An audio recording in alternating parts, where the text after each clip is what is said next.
My mom texted my 11-year-old daughter, "Don't come for Christmas. It's better if you don't."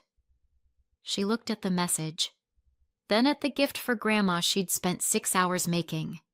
I didn't cry. I just replied, "Understood." 3 hours later, their lives started to collapse. There are moments when the entire world goes quiet. This was one of them. Not the peaceful, meditative quiet you get in yoga videos filmed by people who have never met anxiety. No! This was the someone just punched a hole through my reality quiet. Chloe stood in the doorway of our living room, holding her phone like it was something radioactive. She didn't say a word. She didn't need to. Her face? Oh, her face. She looked like someone had unwrapped her heart, thrown it on the floor, and stepped on it with wet boots. She walked toward me in slow motion, like a little ghost in socks, and handed me the phone without blinking. The text glared up at me. "Don't come for Christmas. It's better if you don't." My mother's name was floating above it like a smug little cloud. I blinked, read it again. Then a third time, in case I had temporarily developed a rare condition that made sentences rearrange themselves into evil. Nope. Still evil. My brain did a full blue screen reboot. My heart did a weird, painful hiccup. My left eye twitched. Chloe watched me with the kind of stillness only she could manage. That quiet, contained way she has when something hurts too much for her body to process. Her lips pressed together, just the slightest tremble at the edges. She didn't cry. My kid never cries first. She freezes, like someone hit an emotional pause button. Then she looked at the gift. The gift. The handmade present she'd spent hours on. Hunched over the dining table, tongue between her teeth, focused so intensely she didn't even notice when I put a plate of dinner next to her. The present she made for Grandma, the one she kept checking on, adjusting, perfecting, and beside it, the gifts she made for her cousins, Owen, Ella, Ruby, all lined up like tiny pieces of her hope. She looked at them, then back at me. Nothing about her expression changed, but something inside me cracked so loudly I swear I heard it. I think I need to... Chloe's voice was a whisper, barely air. "I need to be alone for a little." My throat closed. "Okay, sweetheart." She nodded once, small and mechanical, then walked down the hallway and gently closed the bathroom door behind her. Not a slam, not even a click, just a quiet, devastating little closure. And that was the moment I stopped being sad and started being dangerous.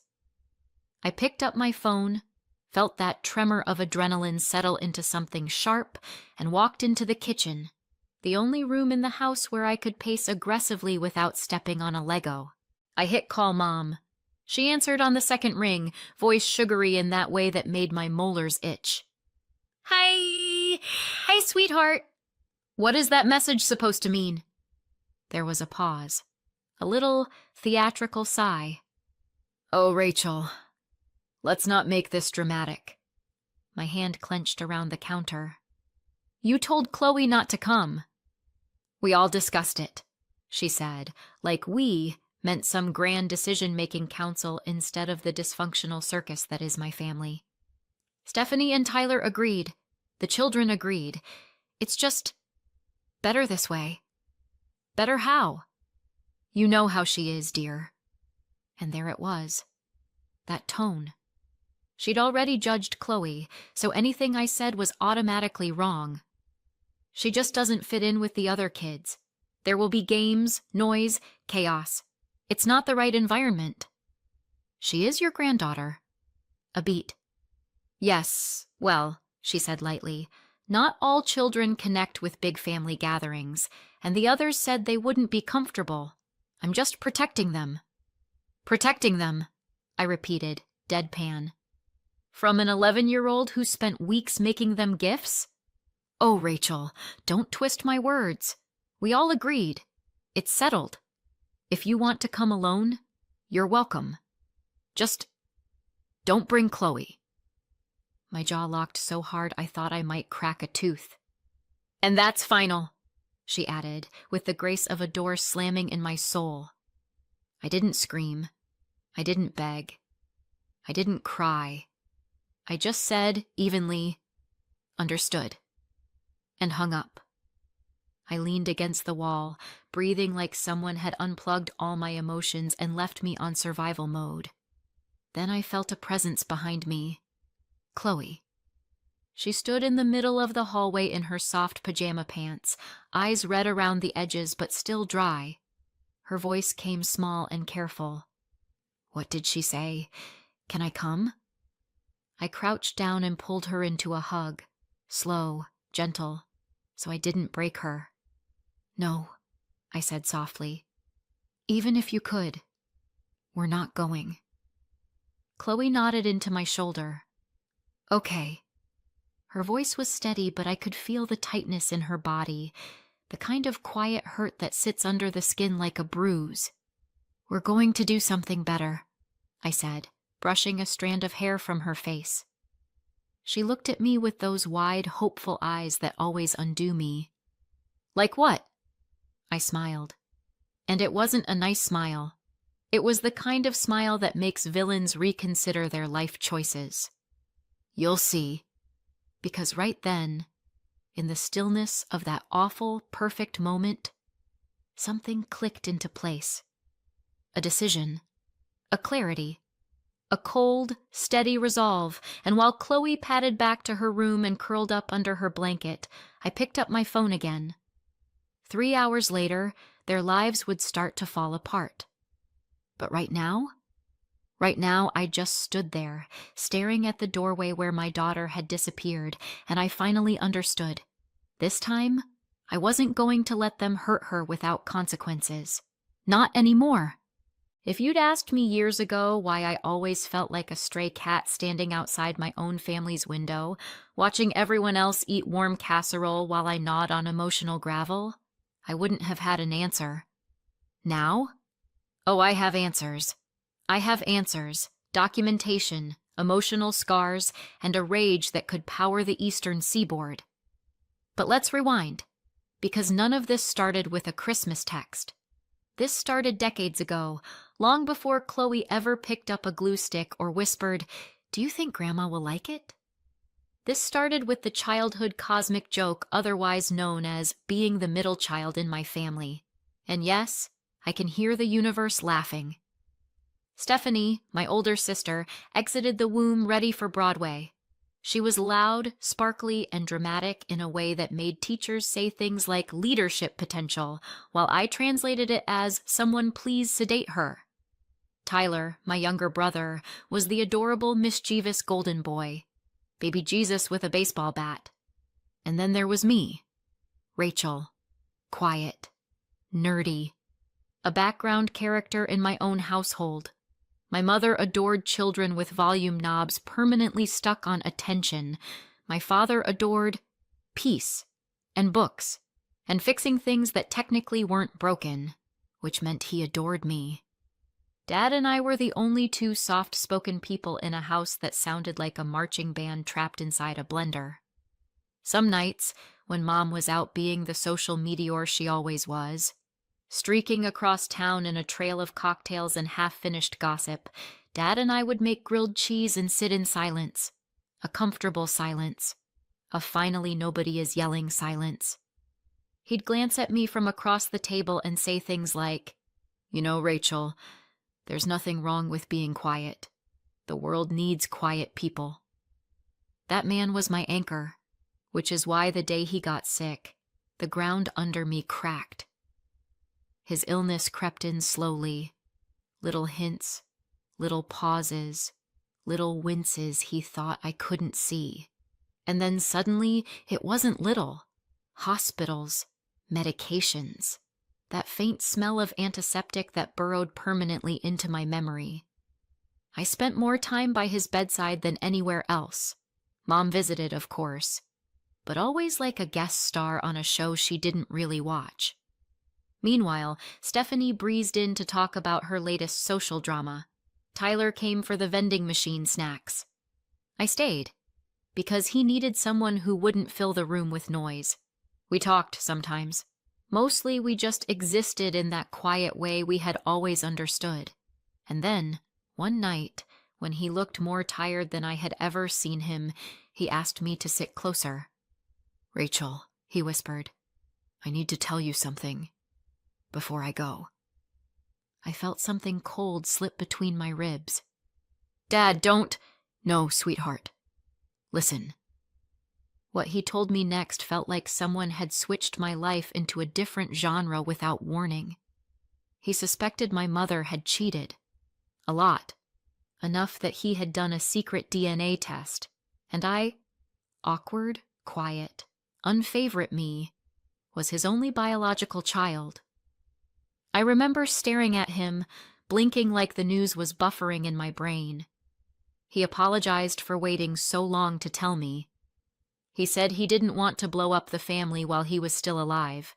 He said he loved Stephanie and Tyler even if they weren't his, and he didn't want to be the reason they felt unwanted. Then he took my hand and said the words that shook me more than anything. "I left everything to you. The house, the one we lived in, and the apartment we rented out. All of it. It's yours."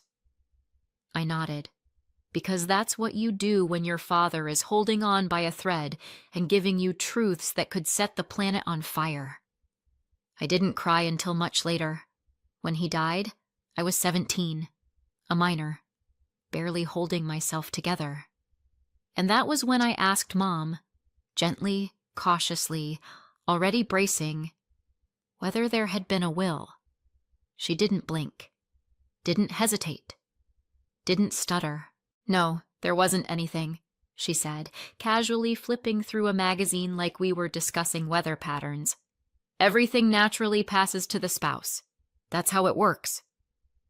I remember feeling an odd, nauseous swirl in my stomach, like I'd just heard a familiar song played slightly off-key, but I didn't have evidence.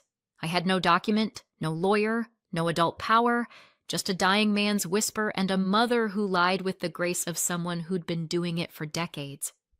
So I let it go. Outwardly, quiet kids become excellent observers, and even better secret storage vaults. Fast forward a decade. I grew up, married Eric, who is an actual saint disguised as an army doctor. We built a calm, stable life, a life where I didn't have to compete for oxygen. Then Chloe arrived, my gentle, brilliant, soft-voiced girl who looked at the world like it was a puzzle worth solving. Her diagnosis at 5 didn't surprise me.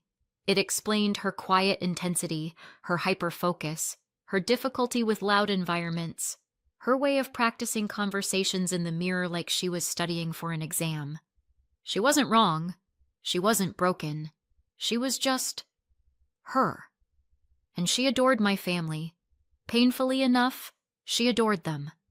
The cousins, Owen, Ella, Ruby, all loud and bright like their parents.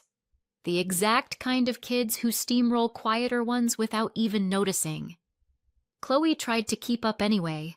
Rehearsed jokes, memorized games, studied their preferences like she was preparing to be interviewed by royalty. And Mom? Grandma? My daughter looked at her like she hung the moon. Do you know what it's like watching your child try so desperately to fit into a family that once stuffed you into the margins like a footnote? It's agony. Like watching your younger self walk into the same buzzsaw, and so every holiday, every birthday, every forced cheer dinner, I went. I smiled. I pretended not to see the favoritism. I swallowed the echoes of my own childhood. For Chloe. Only for Chloe. And then, about a year ago, something in me snapped awake. I don't even remember what triggered it. A weird comment from Mom. A look between Stephanie and her. A passing remark about family property. But suddenly the old suspicion unfurled inside me like a venomous plant. So I did something I should have done years ago. I investigated. Quietly, privately, without telling anyone. Public records are patient, unemotional things. They don't lie. They don't play favorites. And what I found made my hands shake. The will existed. It was valid. Everything. The house my mother lives in and the apartment she gifted to Stephanie was legally mine. Mine. My father had done it exactly as he promised. My mother had hidden it exactly as I feared, and I didn't sue. Because Chloe loved them. Because she wanted so badly to belong. Because she would have been devastated. So I swallowed it. Just like I swallowed everything else. Until last night. Because when Mom texted Chloe that she wasn't welcome at Christmas, that was the fuse. And what I did next, well, let's just say silence was no longer in my nature, and the explosion was coming. If you've ever wondered what it feels like to be so furious your eyelids vibrate, I can confirm it's exactly as glamorous as it sounds. That was me the moment I shut the bathroom door behind Chloe and heard the soft click. That tiny, polite little sound that meant she's hurting too much to let anyone see her face right now. My kid.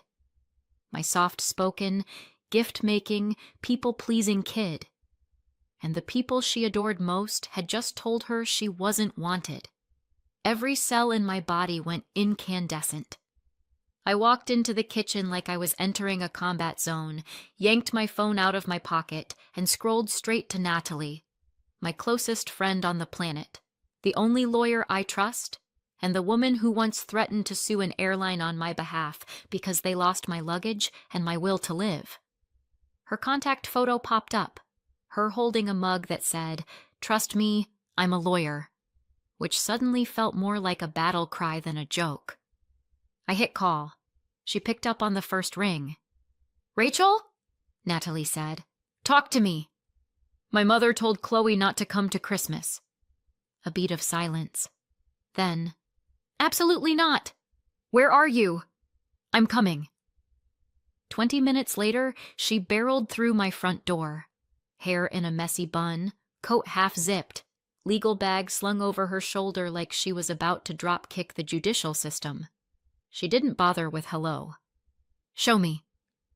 I handed her the phone. She read the text once. Her jaw flexed. Not in confusion, but recognition. Because she already knew everything else. The will, the stolen inheritance, the whole year I'd spent sitting on a bomb. "Okay," she said, eyes narrowing. "What do you think about ending her entire holiday? Is that legal? For you?" She was already pulling out her laptop. "Always." She took over my dining table like she was staging a coup. "It's Christmas Eve," I said. "Perfect," she said. "People remember consequences better during the holidays." I meant, shouldn't we wait? She looked up sharply. "Rachel, she blindsided your kid.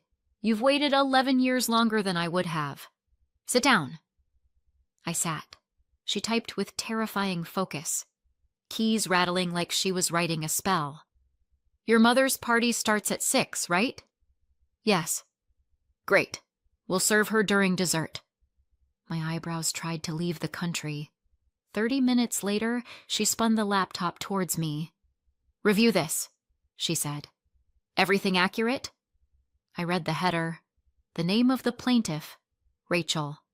The defendants, Mom. Stephanie. Mom's husband, Frank. Seeing it in print made something inside me go deadly calm. "Yes," I said. "Everything is accurate." "Good," Natalie said. "Then let's serve them." "We?" I asked.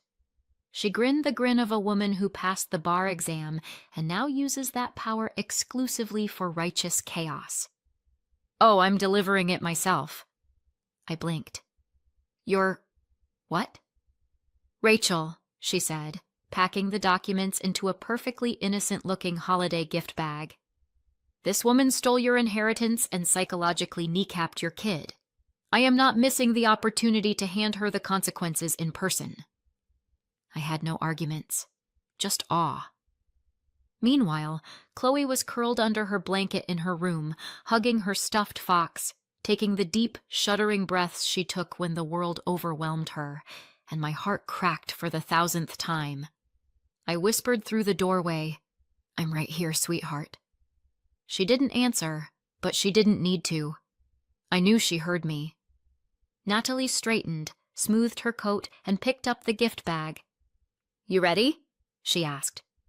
"No," I said. "But go." She nodded and marched out into the cold like a revenge-driven Christmas angel, and then I waited. The house felt too quiet.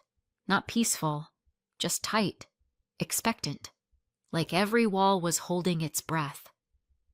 At 6:17 p.m., my phone rang. It was Mom. The kind of call where you don't even need to answer to know the venom waiting on the other side. But I answered. "Rachel!"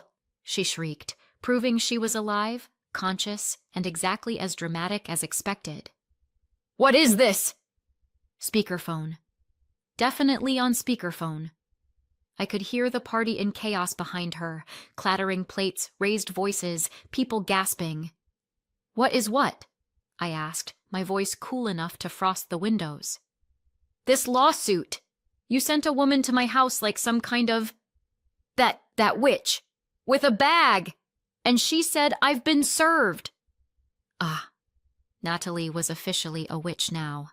I'd let her know later. She'd be thrilled. "Correct," I said. "How dare you!" she screeched. "On Christmas? In front of everyone?" Behind her, I heard Stephanie. "She's trying to make us homeless." And Tyler. "This is insane, Rachel. You've lost it." I waited until they burned themselves out like malfunctioning fireworks. Then I said quietly, "You stole my inheritance." Silence. Real silence. The kind that drops so fast you can hear your own heartbeat. "You were supposed to give everything to me when I turned 18. Dad left it all to me. You hid it. You gave the apartment to Stephanie. You kept the house. You lied for years, and I let it go for Chloe's sake. For her." Someone inhaled sharply. Someone else whispered, "What is she talking about?" Mom sputtered. Rachel, that's nonsense." "You told my daughter she wasn't welcome," I said. "You broke her heart. You broke any reason I had to protect you." Stephanie jumped in. "We were just trying to—" "No!" My voice cut like glass. "Don't lie. Don't embarrass yourselves. You all decided she didn't belong." Another silence. A colder one. "You should be ashamed," I said. "I'm done pretending we're family. I'm done giving you what was mine. I want it back." They started shouting again. Mom, Stephanie, Tyler, all desperation and denial and fear. But none of it mattered. Natalie had already filed the paperwork. The wheels were already turning. And for the first time in my entire life, I felt the power shift. I didn't shout. I didn't argue. I simply said, "This isn't up for debate." And I hung up. The phone didn't ring again. Not for a long time. I stood there in the doorway of Chloe's room, listening to her soft breathing, and I felt something I hadn't felt in decades. Resolve. Sharp and steady. But even then, with the lawsuit delivered and the phone silent, I knew it wasn't over. Not even close. If you've never had to sit on the edge of your kid's bed and explain why her entire extended family decided she wasn't worth a folding chair at Christmas, let me tell you, it ages you 10 years in 10 seconds. Chloe was curled into a tight ball under her blanket when I walked in. Her hair was sticking to her cheeks, and the stuffed fox she loved so much was mashed against her chest like it was the only thing keeping her together. "Sweetheart," I whispered, sitting beside her. "Can we talk?" She didn't look at me. Not at first. Then she turned her face, eyes swollen, voice thin and cracking. "I tried so hard, Mom." Those 4 words punched me harder than anything my mother ever said in her life. "I know," I said. "I know you did. I practiced everything," she whispered, like she was confessing to a crime. "I tried to talk like them. I tried to be fun. I even tried to wear the shirt Ella said was normal, and I still wasn't good enough." Her voice broke on the last word, and something inside me went very, very still. Still enough that if my emotions were a lake, you'd see a warning sign that said, "No swimming. Rage sharks." "Chloe," I said, keeping my voice calm because the alternative was screaming into the drywall. "Them not wanting you doesn't mean you're not good enough. It means they're not good enough for you." She blinked, processing. "Some people," I continued, "are never going to like anyone who's a little different, or softer, or smarter, or quieter. That's a them problem, not a you problem." "But why don't they want me?" she asked, eyes filling again. "Because they're cruel. Because they're petty. Because they don't deserve you." But I chose my words carefully. Because they don't understand you. And people who don't understand something often act mean to it. She looked away, picking at her blanket. "It hurts." "I know," I whispered. "I felt the same way when I was your age." Her head snapped toward me. "You did?" Oh, so this was the moment. The moment where I told my daughter something she deserved to know, even if it would sting at first. "Yeah," I said softly. "They didn't treat me very well either. But Grandma is always saying—" "Grandma lies," I said, gently but firmly. "A lot."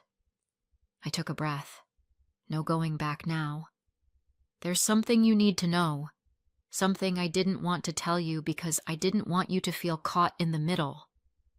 Her shoulders tightened, worried, bracing.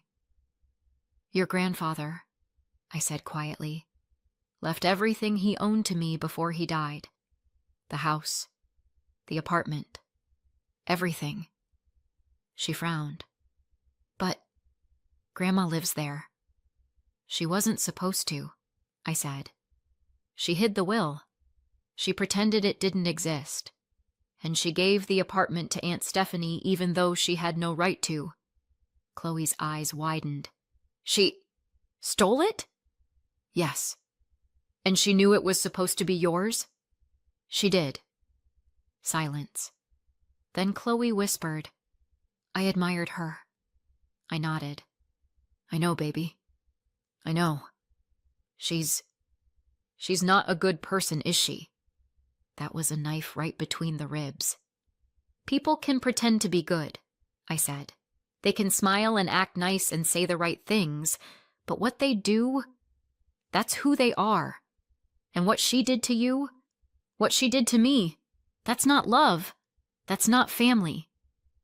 Chloe absorbed that like it was programming code rearranging her brain. Then her jaw set, softly but definitely. "I don't want them in my life," she whispered. A part of me wanted to cheer. A bigger part wanted to cry. Instead, I leaned in. "You won't have to." She hesitated. "But what about the apartment? And the house? We're taking them back." Her eyes widened again. "We can." "Yes," I said. "And when we do, you know that program you've always wanted? The summer intensive for digital art? The one with the mentorship and the travel?" Her breath hitched. "The one that costs a lot?" "The one we couldn't afford," I said. "Until now." She stared at me like I'd just told her unicorns were real and also taking new applicants. "Really?" "Really." She exhaled. Long, shaky, overwhelmed. But there was hope in it too. A tiny spark. The beginning of healing. The next morning, the smear campaign began. Because if there's one thing my mother can't stand more than being held accountable, it's being held accountable publicly. By noon, she had called half the extended family and apparently performed a dramatic monologue worthy of a hospital soap opera. According to her, I was making them homeless, I was greedy, I was unstable, I was trying to steal their livelihoods, and I'd ruined Christmas for no reason. By 2 p.m., my phone was blowing up. Cousins I hadn't heard from since Obama's first term were suddenly texting like we were trauma bonded.